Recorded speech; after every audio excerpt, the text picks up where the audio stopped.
was discovered by Galileo, refined by Isaac Newton, and in the hands of Albert Einstein, provided a theory of the mechanics of the cosmos. It was one of the deepest mysteries in all of physics. All bodies fall with the same constant acceleration. In a vacuum, all bodies fall with the same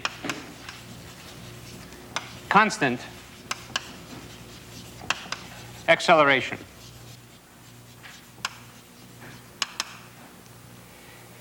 That's it. That's the law of falling bodies. It doesn't seem like much to get excited about.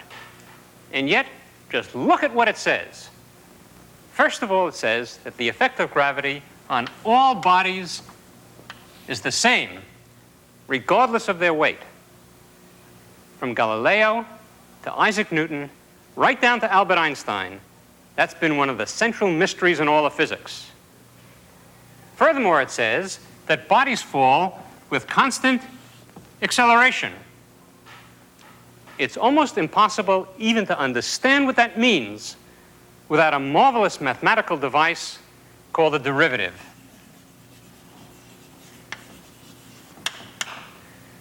We'll see today what that means. And finally, profound and important though all this is, it violates our simplest intuition because it happens only in a vacuum, not in the world we're familiar with.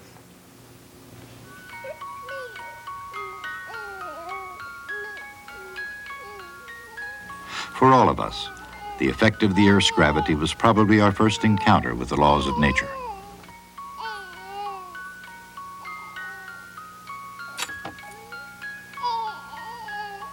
And whether or not we understand how gravity works, we have an innate fear of what it does.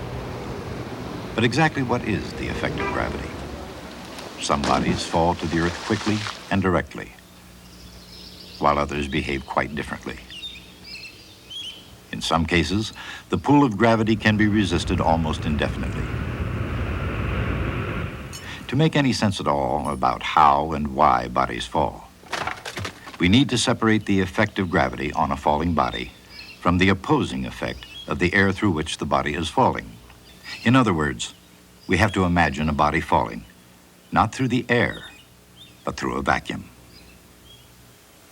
For instance, what happens if a penny and feather drop simultaneously from the same height?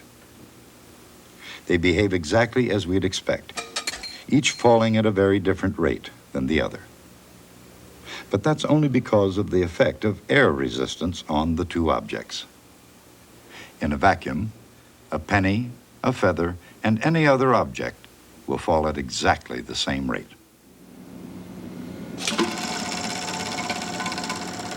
With virtually no air remaining inside the glass tube, the penny and feather are now in a vacuum. When the penny and feather are released, we'll witness the law of falling bodies in action.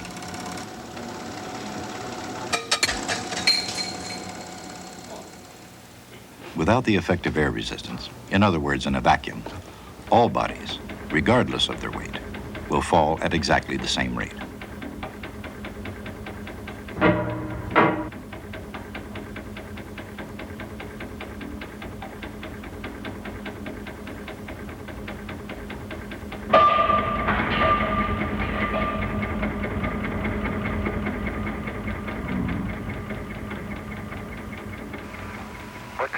When Apollo 15 astronaut David Scott explored the airless surface of the moon, he couldn't resist repeating this classic experiment for all the world to see. Well, in my left hand, I have a feather. In my right hand, a hammer. And I guess one of the reasons we got here today was because of a gentleman named Galileo a long time ago who made a rather significant discovery about falling objects in gravity fields. And we thought that where would be a better place to confirm his findings than on the moon. And I'll drop the two of them here, and hopefully they'll hit the ground at the same time. How about that? It proves that Mr. Galileo was correct in his findings.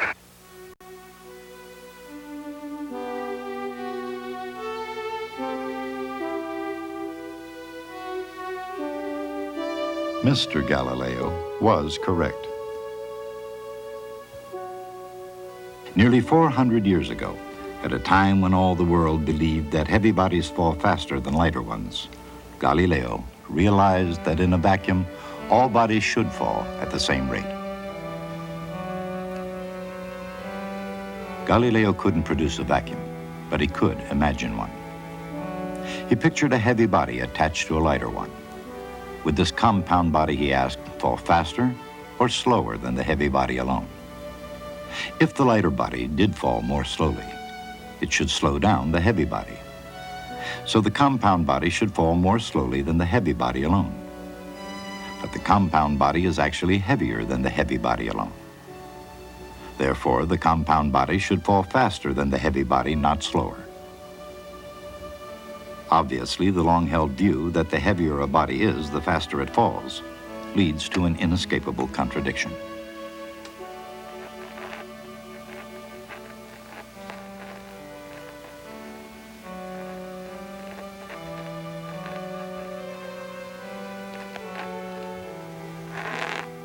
Galileo realized that the only logically acceptable view was that all bodies, regardless of their weight, fall at exactly the same rate once the effective air resistance is removed.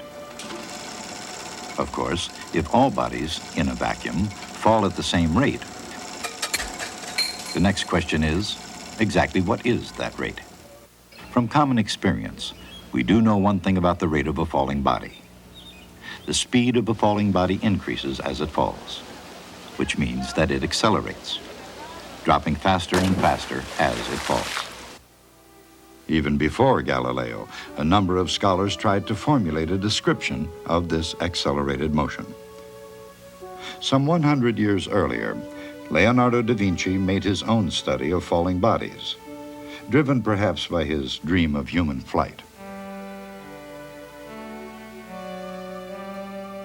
Rather than ask how fast a body was falling, Da Vinci asked, how far would it fall in successive intervals of time?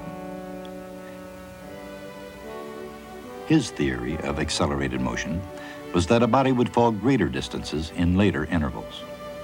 He theorized that those distances would follow the integers. That is, 1 unit of distance in the first time interval, 2 units of distance in the second time interval, and so on. Galileo himself adopted Da Vinci's method of description, but he reached a different conclusion on how the distance increased. Instead of increasing as the integers, Galileo's theory was that in successive intervals of time, the distances should follow the odd numbers. Falling 1 unit of distance in the first time interval, 3 units of distance in the second interval, 5 units of distance in the third interval, and so on. In other words, according to Galileo, the distance fallen is proportional to the odd numbers. Galileo reached his conclusions after a brilliant series of experiments in which he timed a ball as it rolled down steeper and steeper inclines, moving closer and closer to the vertical path of a free-falling body.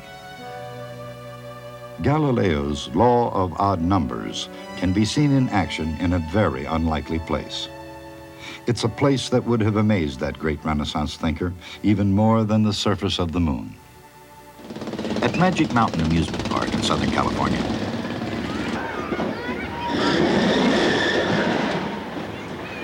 customers gladly pay for the privilege of plummeting through space under the influence of gravity. No, I'll buy you lots of cotton candy. We could feed the ducks. No, I don't think I want to do this. Oh, no. Actually, that part of the ride is free.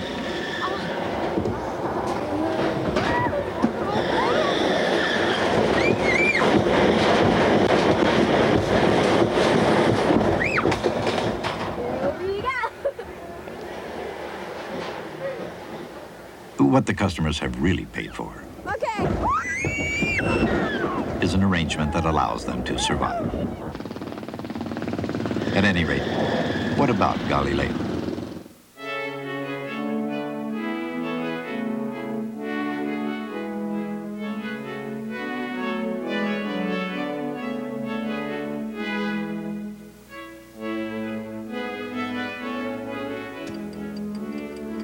If this is 1 unit of distance, this should be 3. This should be 5. and so on, which is exactly what they are. Galileo was right. In successive intervals of time, the distances fallen do follow the odd numbers. But there's something else going on here that Galileo understood perfectly. Notice the total distance fallen at each point. After the first time interval, 1 unit of distance. After the second interval, 4 units of distance. After the third interval, 9 units. After the fourth, 16 units. In other words, at the end of each interval, the total distance fallen is 1, 4, 9, 16, 25, and so on. And those numbers, of course, are the perfect squares. So the distance fallen is proportional to the square of time. And in that form, Galileo's law can be written as a simple equation, using S for distance and T for time. S of T equals CT squared. This means we're talking about distance as a function of time. The distance, S, increases as the square of time, T squared. This constant, C, is numerically equal to the distance a body falls in the first second. That's 16 feet, or just a little under 5 meters.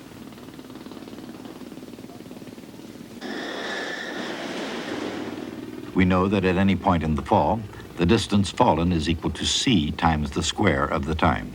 So after 2 seconds, the distance fallen equals c times 2 squared, or 4c. If we use 16 for c, we know that they've fallen 64 feet. Again, this symbol emphasizes that for any time t, we can find the value of s. At this point, even the most petrified free fall rider can depend on us to tell her exactly how far she has fallen at each instant during the plunge. What if you went with us here? But the more discerning rider may also want to know how fast she's falling. Her speed is the distance she falls divided by the time it takes. For example, since she falls 64 feet during the first 2 seconds, her average speed must be 32 feet per second. But that's only her average speed during the first 2 seconds.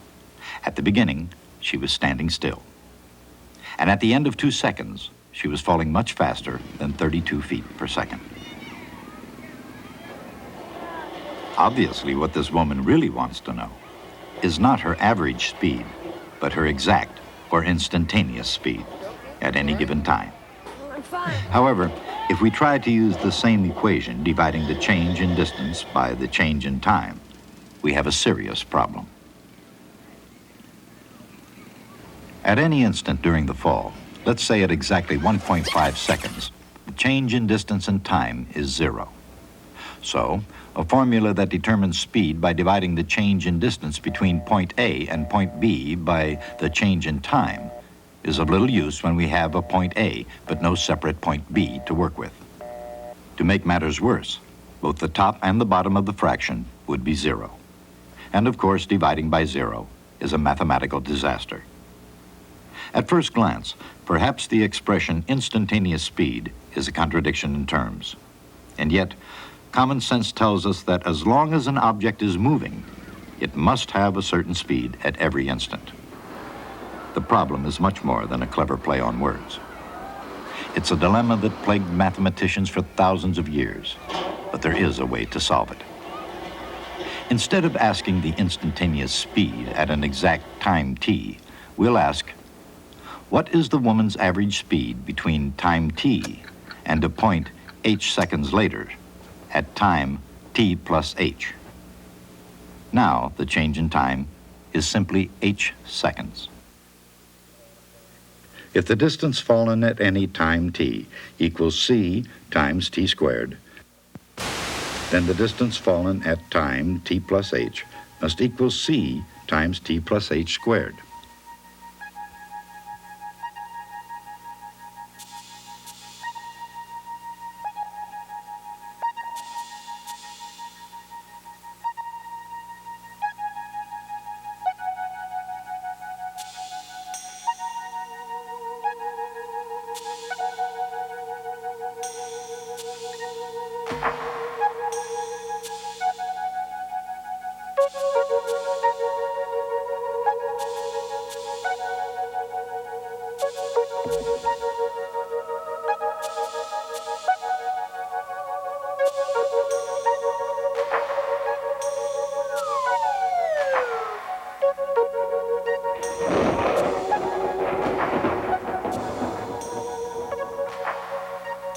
the problem is solved.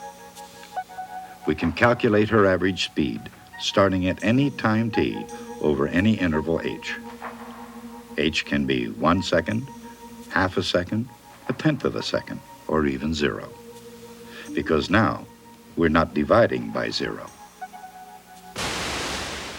And now we can let the h interval shrink smaller and smaller and smaller, even to the ultimate limit.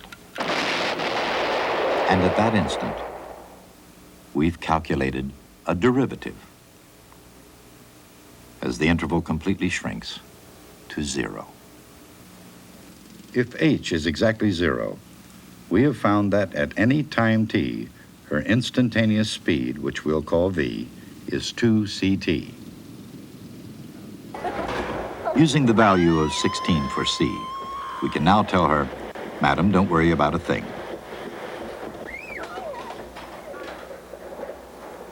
The distance you've fallen is 16 times t squared feet, and your speed at each instant is simply 32 times t feet per second.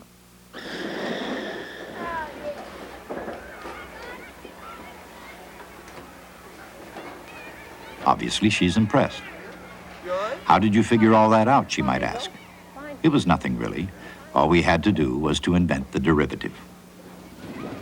In common usage, the word derivative means arises from, as in the phrase, fudge is a derivative of chocolate.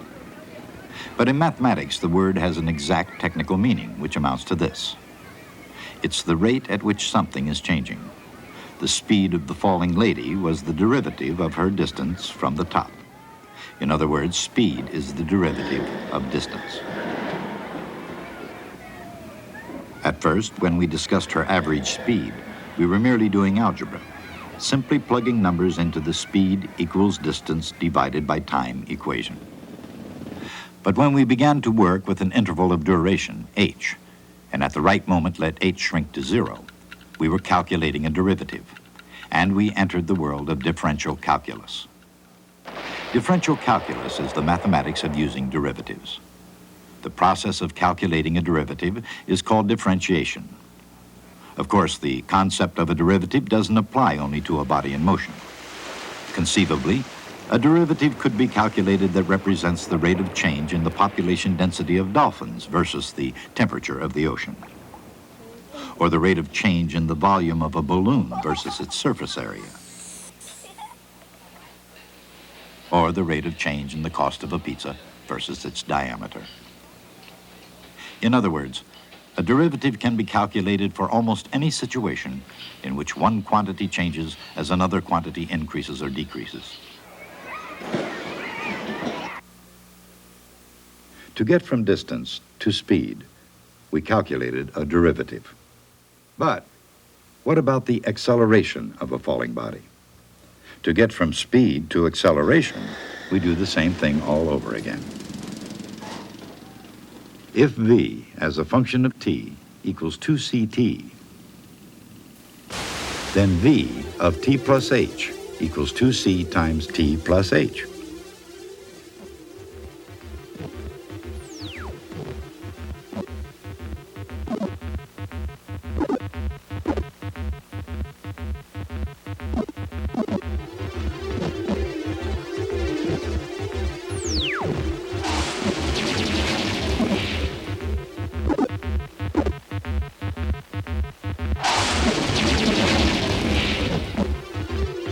A of t equals 2c, but look at what's happened.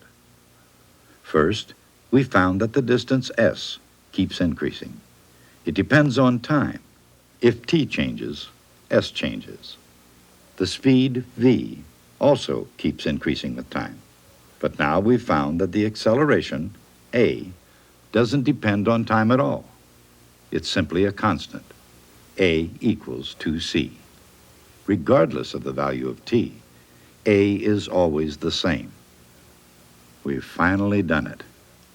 We figured out that the result of gravity is constant acceleration. We set out to answer 3 questions about a falling body. How far, How fast, and how fast is it getting faster? How far, we found out pretty easily, just by watching our falling lady. We even found her average speed just by using algebra. But to find out precisely how fast a body goes at each instant, and to find out how fast it gets faster, we needed our marvelous new mathematical tool, the derivative. Using the derivative, we have discovered the most elegant way to describe falling motion. Bodies fall with constant acceleration. Because that acceleration is so important, it has its own symbol, a small g. And g is equal to 2c. Now we can put all three statements of the law of falling bodies in their final form by replacing c with 1/2 g.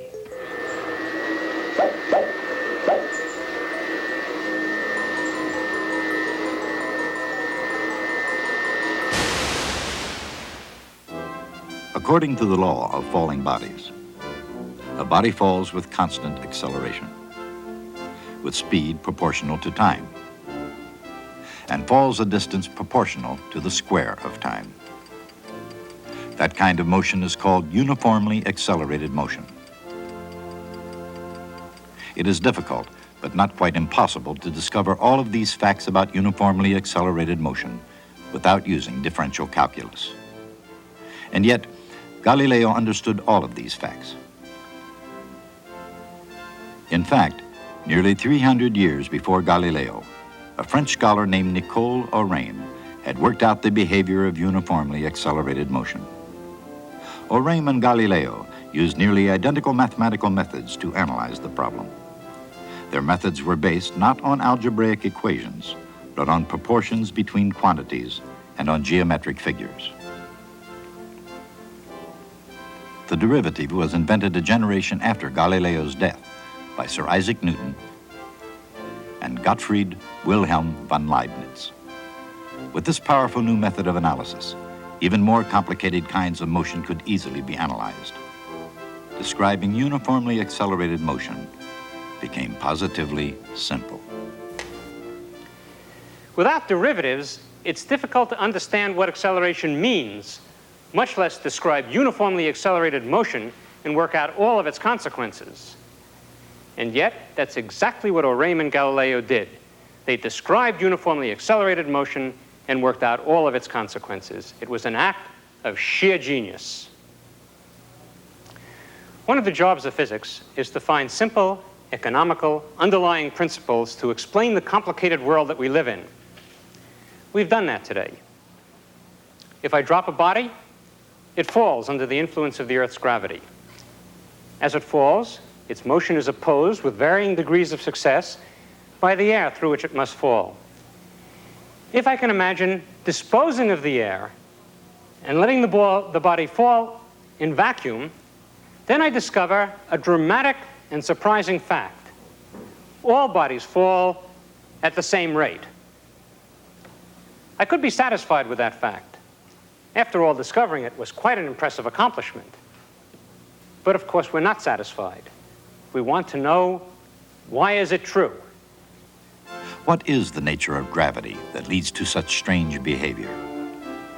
That question has turned out to be one of the deepest in all the history of physics. It persisted even into our own century. It was the starting point from which Albert Einstein built his general theory of relativity. But we are getting ahead of our story. Once we learned there was one law for all falling bodies, the job was then to express that law with precision. We have done that too. The law is, all bodies fall with the same constant acceleration. Acceleration is the rate of change of speed, and speed is the rate of change of distance. So we have, in fact, three precise mathematical statements of the law of falling bodies. They are all true, and they are related to each other by one of the great and crucial discoveries in the history of mathematics, differential calculus. The calculus was discovered by Isaac Newton and Gottfried von Leibniz.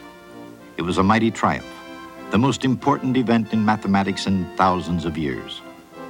Newton and von Leibniz sacrificed the joy of their discovery in a bitter dispute over who deserved credit for discovering it first.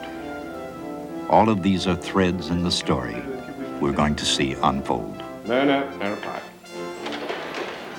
According to the law of falling bodies, a body falls with constant acceleration at a speed proportional to time and falls a distance proportional to the square of time. Just an ordinary rotary pump.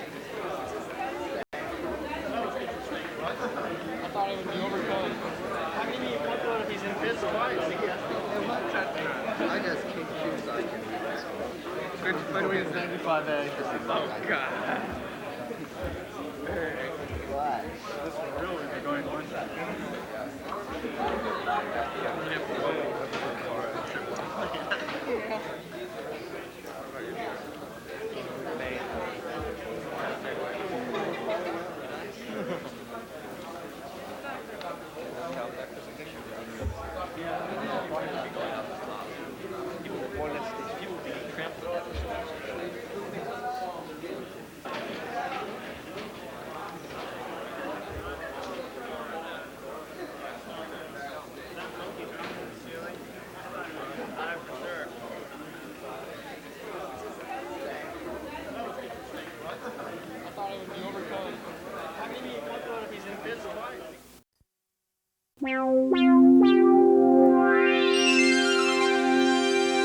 Funding for this program is provided by Annenberg CPB to advance excellent teaching.